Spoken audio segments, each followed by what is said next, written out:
Last year, they were 4-8. They had the college football world going in September.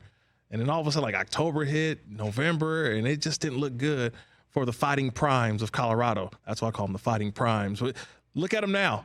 7-2. They control their own destiny right now, Golic Jr.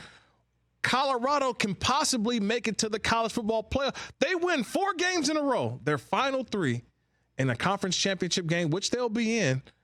If they win 4 games in a row, can you imagine Coach Deion Sanders and Shedeur Sanders and the whole Colorado Buffalo entourage in the college football playoff? I can't wait if it happens.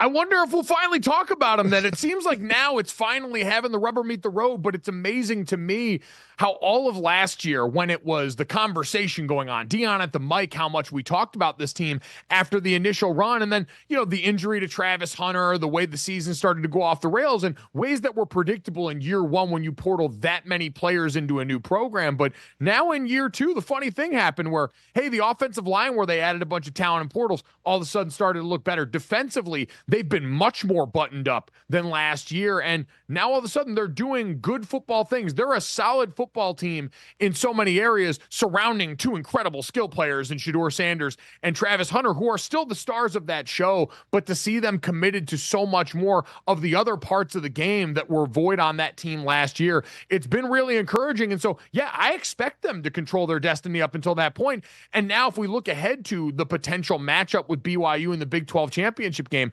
Colorado becomes an interesting foil because the one thing that worries me about BYU is high-end athleticism. They're an incredibly well-coached team. Kalani Sitake's done a great job with that group. They've got a great quarterback, and they've gone out and controlled the lines of scrimmage in a lot of these games, but I don't see a lot of high-end juice athletically, and I wonder if they run up against a team like Colorado, who's got it all over the field, if all of a sudden they could be a team in the right place at the right time, playing their best football at the end of year 2 of Deion Sanders to potentially make that kind of noise. I've played in a lot of venues. You've played in some bigger venues, maybe even than I, throughout our college football time. Have you ever had a tortilla thrown on the field? I did when I played against Arizona State. They threw tortillas on the field.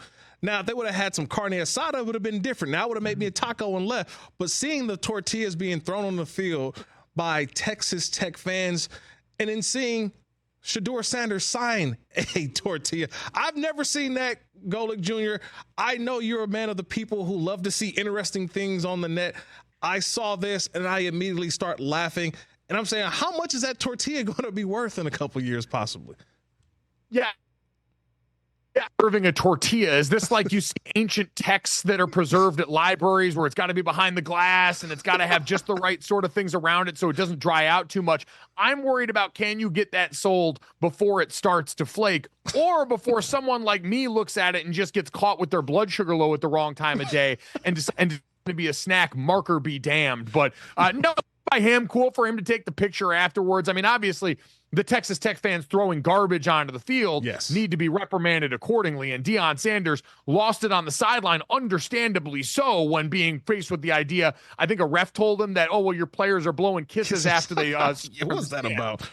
As if that's an excuse to throw stuff onto the field the way people did. But I would much prefer, I'll tell you this, the tortillas over what I got when I was at Notre Dame, and on senior day, we got snowballs thrown at us by our own student section. Now, we were losing the game, so that didn't help the cause either. But imagine sitting there having to worry about what's going on the field, and all of a sudden you get that dull thud of a snowball in November in South Bend hitting you in the back of the head. That didn't go over well either. Catch the Rich Eisen Show every single day on the Roku Channel, 12 to 3 Eastern, for free.